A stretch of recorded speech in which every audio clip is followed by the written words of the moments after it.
Hello students, कैसे हो आप लोग। आज अपने स्टार्ट करने वाले हैं क्लास 10 का गाला का जो असाइनमेंट है, जिसमें अपने बात करने वाले हैं Gujarati subject paper number 6 section C की। इसके पहले ऑलरेडी मैंने बहुत सारे वीडियो अपलोड कर यूट्यूब पे रख दिया। जो आपने नहीं देखा हो तो उसकी लिंक आपको नीचे डिस्क्रिप्शन में मिल जाएगी। तो स्टार्ट करेंगे वीडियो को।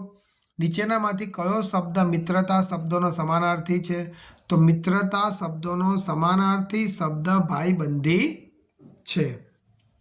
Okay guys, next.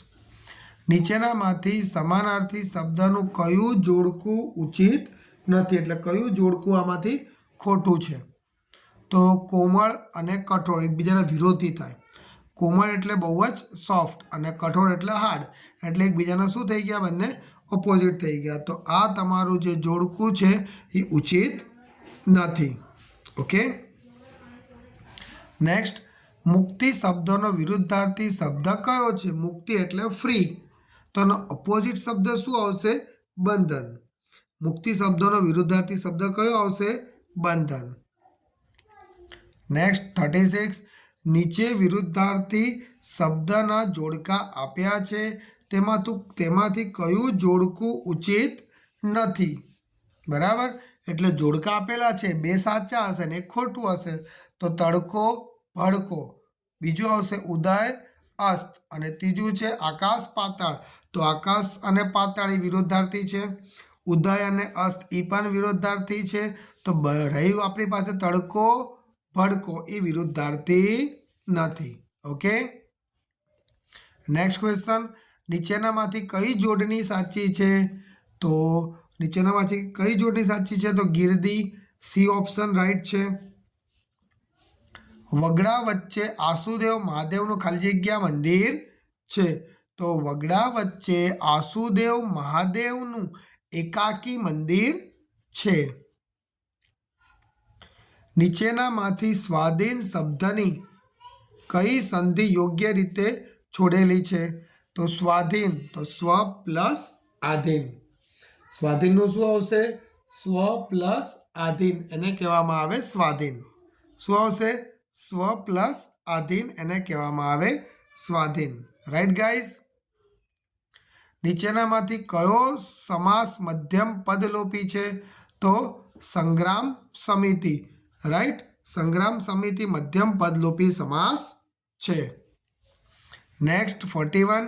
બાજી બગડી જવી, તો उसका રૂઢિપ્રયોગ આવશે યોજના કે ગોઠવણી નિષ્ફળ જવી. બાજી બગડી જવીનું શું આવશે? યોજના કે ગોઠવણી નિષ્ફળ જવી. નેક્સ્ટ. મીઠા ઝાડના મૂળ ખાવા. મીઠા ઝાડના મૂળ ખાવા કહેવત સમજાવો.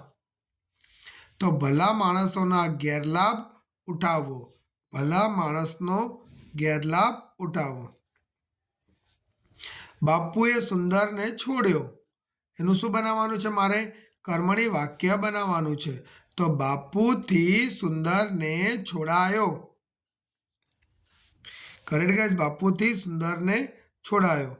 43 ક્લિયર. 44. રમજુએ શરણાઈ વગાડી, પ્રેરક વાક્ય. તો વેવાઈએ રમજુ પાસે શરણાઈ વગડાવી.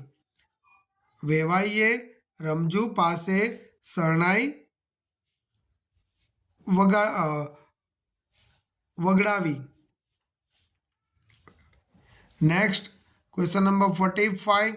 આકાશ ચોખ્ખું. ચોખ્ખું એ કયો એકાંકિત પ્રકાર, રેખાંકિત વિશેષણનો કયો પ્રકાર છે? તો ગુણવાચક વિશેષણ છે. ચોખ્ખું એ શેનું છે? ગુણ છે. નીચેનામાંથી અવિકારી વિશેષણ શોધીને લખો. યોગ્ય. નેક્સ્ટ. Yes 1 for not 7. તો યસ પછી કોમા, 1 પછી કોમા, 4 પછી કોમા, નોટ પછી કોમા, 7. Okay, next. વાક્યને અંતે કયું વિરામ ચિહ્ન ન મૂકી શકાય? તો વાક્યને અંતે પૂર્ણ વિરામ મુકાય, પ્રશ્નાર્થ ચિહ્ન મુકાય, પરંતુ વાક્યને અંતે ક્યારેય અલ્પ વિરામ મૂકી શકાય નહીં. ओके गाइस, एक बार आंसर सारे के सारे देख लो। क्लियर? सो दैट्स यहाँ पे अपना वीडियो फिनिश होता है। वीडियो पसंद है वीडियो को लाइक और चैनल को सब्सक्राइब करना मत भूलना।